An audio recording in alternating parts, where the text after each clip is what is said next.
Ini waktu hari subuh Minggu Fajar itu, setiap kali ada kemarin kayak poso ya dibunuh, ya udah adem-adem aja, tenang. Ya, ada yang di poso itu ya dengan tenang, adem-adem aja. Ada kejadian-kejadian yang persekusi, ya tenang-tenang aja. Begitu ada ulama di penjara, wah hebohnya udah kayak orang sembelit 3 bulan gak berak, ya kan? Ustadz di penjara itu bisa 3 bulan gak berak tuh teriak-teriaknya itu. Tapi banyak evangelis, pendeta ya di penjara. Media massa itu nggak memberitakan apa-apa. Saifuddin aja cuma sekali aja tuh diberitain di mana itu ya, Tribun apa-apa. Udah senyap. Eh, Gereja dibakar itu sudah hal yang biasa. Gereja dibom udah biasa. Gitu. Jadi kalau ada musola dibakar itu baru nanti udah kayak orang sembelit 3 bulan itu. Nah, Iya.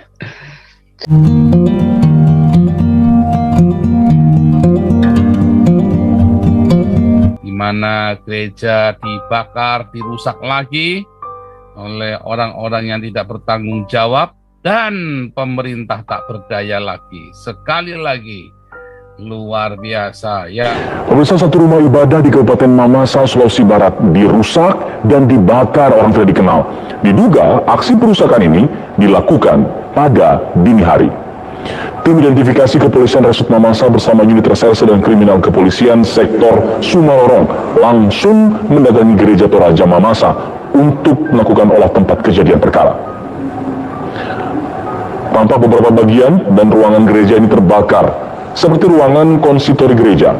Dan 2 alat musik juga beberapa dokumen gereja yang terbakar. Selain membakar gereja ini, pelaku juga merusak meja dan kursi serta memecahkan kaca gereja. Dari hasil pemeriksaan sementara, aksi ini dilakukan pada dini hari sehingga tidak terlihat oleh warga setempat. Warga baru mengetahui pada pagi hari saat hendak melakukan ibadah. Jendela gereja sudah terbakar, hangus. Lalu lelaki Aries ke depan gereja, langsung ke dalam gereja melihat gereja dalam keadaan terbakar. Di kamar story-nya alat-alat musiknya juga terbakar, dua keyboard dan berapa lagi alat-alat, dan ditas kerugian sekitar 50 juta. Yang dicurigai belum jelas. Ayo, mengarah kepada siapa, yo? Ya begini-begini ditutup-tutupin terus ya. Batang Uru Timur, Kecamatan Sumarorong. Pelaku pembakaran merupakan warga Dusun Paladan yang juga merupakan anggota jemaat gereja, yaitu Joni. Identitas pelaku berhasil diungkap setelah Satreskrim Polres Mamasa melakukan olah tempat perkara, meminta keterangan sejumlah saksi. Joni kepada penyidik mengakui telah melakukan pembakaran dan pengerusakan gereja Toraja Mamasa, jemaat Batang Uru Timur yang tak jauh dari rumahnya. Hal itu diungkap Kasat Reskrim Polres Mamasa, itu Dedi Yulianto, kepada wartawan saat dikonfirmasi Polsek Sumarorong sore tadi. Dedi menjelaskan berdasarkan hasil interogasi, pelaku mengaku membakar gereja setelah mendapat petunjuk lewat mimpinya. Keterangan diperoleh dari pelaku bahwa dia melakukan itu karena mendapat mimpi. Dia mimpi didatangi ayahnya yang sudah meninggal pada bulan Februari lalu. Terang Dedi Yulianto, dalam mimpinya pelaku mendapat bisikan untuk melakukan pembakaran dan pengerusakan dalam gereja. Disebutkan bahwa sebelum pembakaran salah seorang warga melihat pelaku bangun dari tidurnya, namun tidak dapat dipastikan pelaku hendak kemana.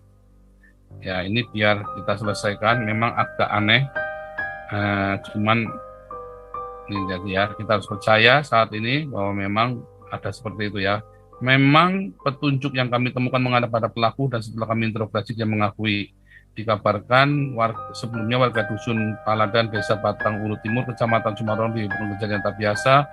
Itu setelah salah seorang warga mendapat sejumlah barang dalam konsitori gereja hangus terbakar. Kejadian bermula diketahui Aris 35 dan istrinya. Sebelum ditemukan, Aris mengakui telah mencium bau asap pada dini hari tadi. Saat itu Aris baru saja tiba di rumahnya setelah dari kota Sumarorong. Setibanya Aris mengaku mencium bau asap. Ia lalu turun dari motor dan naik ke atas rumah menyalakan televisi untuk memastikan adanya korsleting.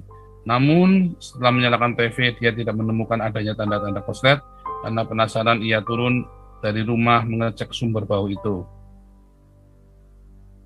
ketika hal-hal seperti ini, ya waktu masjid dibakar, maka jadi heboh sekali, nasional gitu ya. Nah, kalau gereja dibakar, jangankan gereja dibakar, gereja dibom saja, tenang-tenang saja. Nah, mudah-mudahan nih ada teman-teman dari Toraja yang bisa masuk ya, bisa cerita ada apa. Nah, orang-orang yang kena schizofren ini atau segala macam. Tetapi ada yang menarik bagi saya, yaitu ketika adem-adem saja, ya. Dari awal gereja itu dibakar itu adem-adem saja, nggak ada cerita apa-apa kemarin pagi ya. Ini kan baru ketahuan kan tadi malam atau tadi malam ya baru ketahuan itu kan pelakunya itu kan. Tetapi waktu hari subuh Minggu Fajar itu setiap kali ada kemarin kayak Poso ya dibunuh, ya udah adem-adem aja tenang. Ya ada yang di Poso itu ya dengan tenang adem-adem aja. Ada kejadian-kejadian yang persekusi ya tenang-tenang aja. Begitu ada ulama di penjara, wah hebohnya udah kayak orang sembelit 3 bulan gak berak, ya kan? Ustadz di penjara itu bisa 3 bulan gak berak tuh teriak-teriaknya itu. Tapi banyak evangelis pendeta ya di penjara. Media massa itu nggak memberitakan apa-apa. Saifuddin aja cuma sekali aja tuh diberitain di mana itu ya, Tribun apa-apa. Udah senyap. Gitu ya. Jadi memang ada framing-framing, ya ada framing-framing di masyarakat ini yang saya juga cukup memperhatikan hari-hari ini.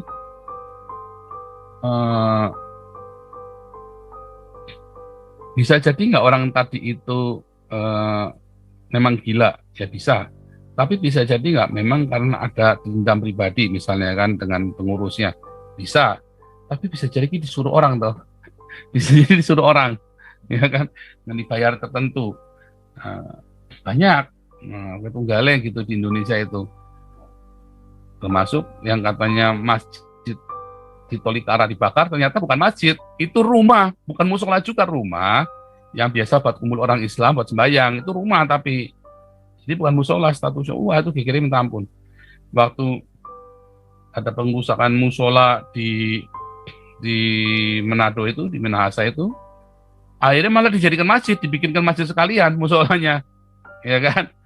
Nah sampai hari ini posnya gereja Bala Keselamatan juga nggak jelas ya, yang dirusak sama itu ya, sama teroris Poso itu ya, sampai sekarang juga nggak jelas. Kalau lihat dari beritanya paling ini masih agak ngegantung-gantung juga ya.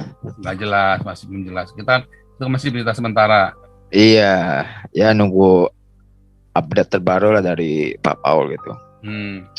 Oke, itu aja Pak Paul. Rame kayak sama kasusnya dulu Poso yang kedua juga nggak rame juga. Kasus ya makanya bingung itu, ya kan?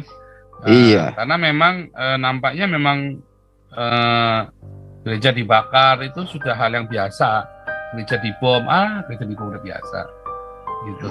Ini kalau ada musola dibakar itu baru nanti udah kayak orang sembelit 3 bulan itu. Iya. Oke. Itu aja Pak Paul. Jadi memang itu yang menjadi pertanyaan dari orang Indonesia ini memang dalam darurat Pancasila ya. Nampaknya ya bahaya COVID itu mencerminkan betapa daruratnya Pancasila di Indonesia sebetulnya ya. Nah, itu menurut saya ya. Nah, COVID yang di Indonesia ini adalah mencerminkan betapa daruratnya Pancasila di Indonesia.